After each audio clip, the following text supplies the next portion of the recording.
Il Lions Club Sesto Requena ha aderito a un'iniziativa promossa dal Lions Club Medio Tagliamento chiamata Orchestriamo, che si basa su vari momenti musicali e tutti a supporto della disabilità.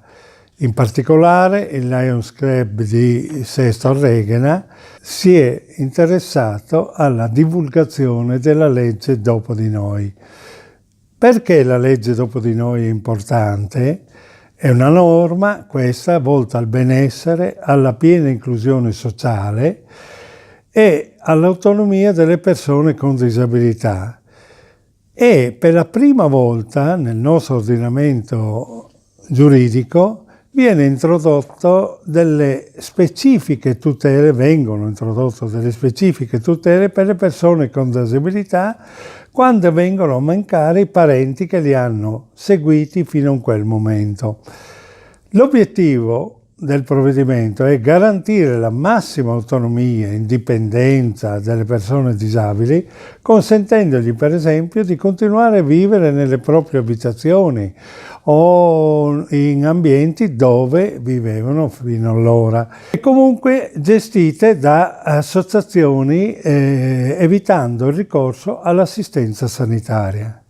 Nella legge viene specificato che tali misure sono definite con il coinvolgimento, là dove è possibile ovviamente, degli interessati oppure vengono coinvolti anche i genitori o chi ne esercita la tutela.